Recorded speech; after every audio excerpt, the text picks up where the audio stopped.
കേരളത്തിൽ നെയ്യാറ്റിൻകര മുതൽ ചേർത്തല വരെയുള്ള പ്രശസ്തമായ സമിതികൾക്കെല്ലാം മിക്കവാറും സമിതികൾക്ക് ഞാൻ രായം പി ദേവൻ്റെ സമിതി, പിന്നെ ചേർത്തല രായം പി ജോസിൻ്റെ ഓച്ചിറ നാടകരംഗം ഗീതാ സലാമിൻ്റെ സമിതി, അങ്ങനെ വിവിധ മേഖലയിൽപ്പെട്ട ധാരാളം ആളുകൾ നാടകരംഗവുമായിട്ട് വളരെ ബന്ധപ്പെട്ട ആളുകളുടെ സമിതികൾ, അന്ന് സമിതികളുണ്ടായിരുന്നു ഈ നടന്മാർക്കും മറ്റുള്ള. പക്ഷേ അത് ആ സമിതികൾ ചില ബിസിനസ്സുകാരുടെ കയ്യിൽപ്പെട്ടപ്പോഴാണ് നാടകത്തിൻ്റെ അപച്യുതികളെ കുറിച്ചൊക്കെ പറയുന്നത്. ചില അസൗകര്യങ്ങൾ എനിക്കുണ്ടായി. കാരണം ഈ സംഘാടകരുടെ നിർദ്ദേശപ്രകാരം നാടകം തയ്യാറാക്കണം എന്നൊരു ബാധ്യതയുണ്ടായി. ട്രെൻഡുകളുടെ പിന്നാലെ പോവുക. ഒരു നാടകം ഒരു സമിതി അവതരിപ്പിച്ച് അത് വിജയിക്കുകയാണെങ്കിൽ അതിൻ്റെ ചുവട് പിടിച്ച് തന്നെ ഒരു നാടകം തയ്യാറാക്കി കൊടുക്കണമെന്ന് ആവശ്യപ്പെടുക.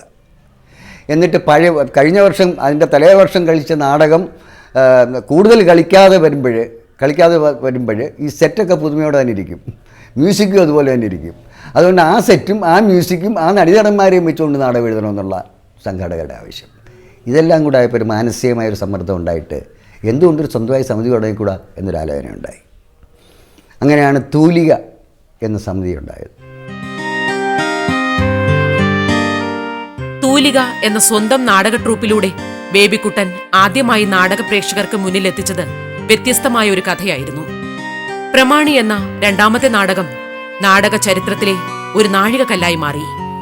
കേരളത്തിൽ അങ്ങോളം ഇങ്ങോളം വേദികളിൽ നിന്നും വേദികളിലേക്ക് പുതിയ ചരിത്രമെഴുതിയായിരുന്നു പ്രമാണിയുടെ പ്രയാണം. പ്രേക്ഷകർ മനസ്സു നിറഞ്ഞ് ആസ്വദിച്ച നാടകമായിരുന്നു അത്. ഈ സമിതിയുടെ ആദ്യ നാടകം വളരെ പ്രശസ്തമായ ഒരു നാടകം ആദ്യത്തെ വിരുന്നെന്ന് തന്നെയായിരുന്നു. മറ്റൊരു സമിതി ഇടയ്ക്ക് വെച്ച് നിർത്തി പോകേണ്ടി വന്നപ്പോൾ ഓണക്കാലത്ത് അതിലത്തെ നടീനടന്മാർ വന്നിട്ട് എന്നോട് കേണപേക്ഷിച്ചു, ഞങ്ങളിനി എന്ത് ചെയ്യും എന്ന് ചോദിച്ചപ്പോൾ ഞാൻ ആ സമിതി ഏറ്റെടുക്കുകയായിരുന്നു. എന്നിട്ട് ആ പേര് മാറ്റി തൂലിക എന്നിട്ടു. തൂലികയുടെ രണ്ടാമത്തെ നാടകമാണ് സത്യത്തിൽ സാമ്പത്തികമായിട്ട് എന്നെ ഏറ്റവും കൂടുതൽ സഹായിച്ചിട്ടുള്ള പ്രമാണി. പ്രമാണി എന്ന് പറഞ്ഞാൽ അത് ഉടൻ തന്നെ എൻ്റെ പേര് ഓർമ്മിക്കും.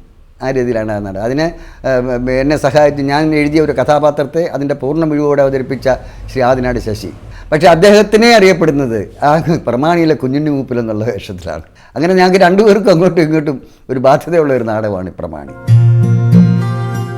പ്രൊഫഷണൽ നാടകവേദിയിൽ ഒറ്റയാൾ യാത്രകൾ ഒരുപാട് നടത്തിയിട്ടുണ്ട് ബേബിക്കുട്ടൻ. കലാകാരന്റെ വേറിട്ട ചിന്തകൾ മലയാള നാടകവേദിക്ക് സമ്മാനിച്ചത് ഒരിക്കലും മായാത്ത ദൃശ്യവിസ്മയങ്ങളായിരുന്നു.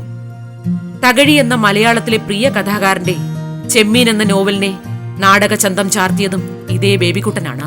നാടകരംഗത്ത് പാശ്ചാത്യ നാടകങ്ങളുടെ ഒരു വെയിലേറ്റം ഉണ്ടായി. ഒഥല്ലോ ഇങ്ങനെയൊക്കെയുള്ള നാടകങ്ങൾ തർജ്ജമ നാടകങ്ങളെ പോലെ അവതരിപ്പിക്കാം, മലയാള നാടകത്തിൽ അവതരിപ്പിക്കുക എന്നുള്ളത്, അതുപോലെ സ്വാധീനം അങ്ങനെയൊക്കെയുള്ള കാര്യങ്ങൾ. അങ്ങനെ വന്നപ്പോൾ ഈ ഒരു സാമൂഹ്യ നാടകങ്ങളിൽ മാത്രം കടിച്ചു തൂങ്ങിക്കിടക്കുന്നത് ശരിയല്ലല്ലോ എന്നൊരു തോന്നൽ എനിക്കും ഉണ്ടായി. അങ്ങനെ ഞാൻ വളരെയേറെ ആലോചിച്ചിട്ടാണ് എന്തുകൊണ്ടൊരു മലയാളം ക്ലാസിക്ക്, മലയാളത്തിലെ ഒരു നോവൽ നാടകമായിക്കൂടാ എന്നൊരു ചിന്ത എൻ്റെ മനസ്സിൽ വന്നു. സ്വപ്നത്തിലെന്ന പോലെ എൻ്റെ മനസ്സിലാരോ പറഞ്ഞു, തകഴിയുടെ ചെമ്മീൻ എടുത്താലെന്താ?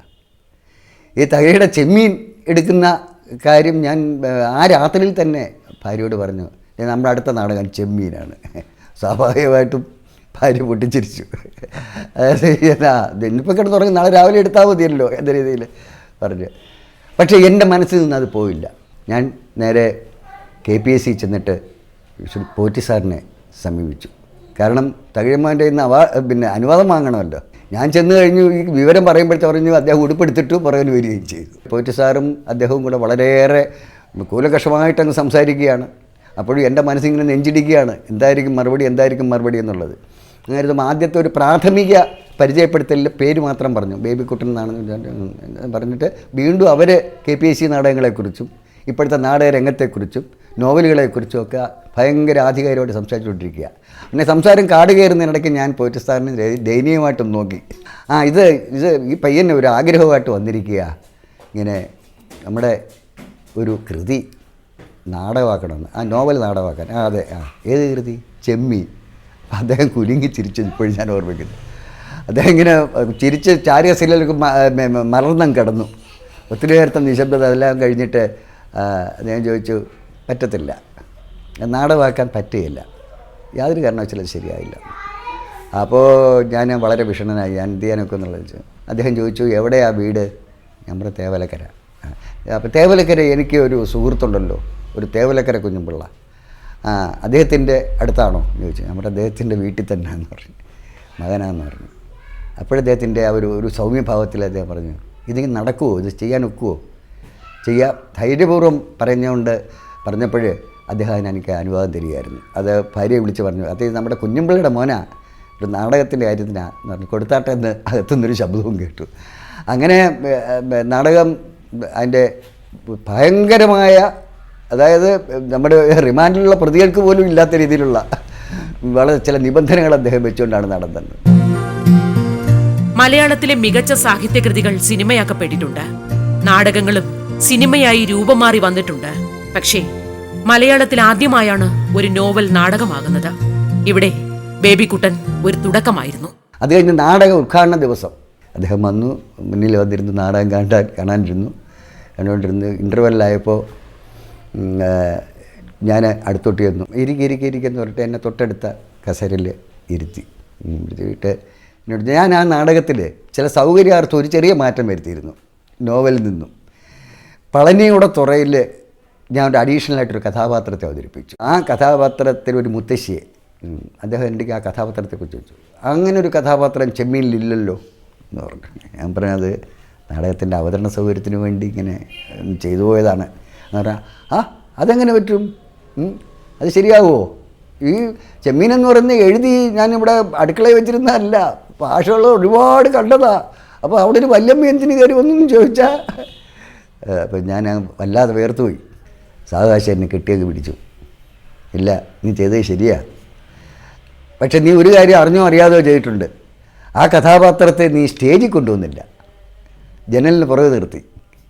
എനിക്ക് പറയാൻ ഇനി അവകാശമില്ല, നീ ജനലിൻ്റെ പുറകിനാ കഥാപാത്രം, അഭിനയിക്കുന്ന കഥാപാത്രമല്ല എന്ന് പറഞ്ഞിട്ട് അദ്ദേഹം ചോദിച്ചു. അത് എൻ്റെ ഈ നാടക ജീവിതത്തിലെ ഏറ്റവും വലിയൊരു മുഹൂർത്തമായിരുന്നു. എനിക്ക് ഏറ്റവും സന്തോഷം ഉണ്ടാക്കിയ മുഹൂർത്തമായിരുന്നു. അതുപോലെ ഏറ്റവും ദുഃഖം ഉണ്ടാക്കിയത് എൻ്റെ അച്ഛൻ്റെ മരണ ദിവസം ചിതയിൽ തീ കൊളുത്തിയിട്ട് നാടകം പോയി കളിച്ചു എന്നുള്ളതാണ്. ഈ രണ്ട് സംഭവങ്ങൾ, എൻ്റെ ദുഃഖവും സന്തോഷവും ഈ രണ്ട് സംഭവങ്ങളിൽ അടങ്ങിയിരിക്കുക.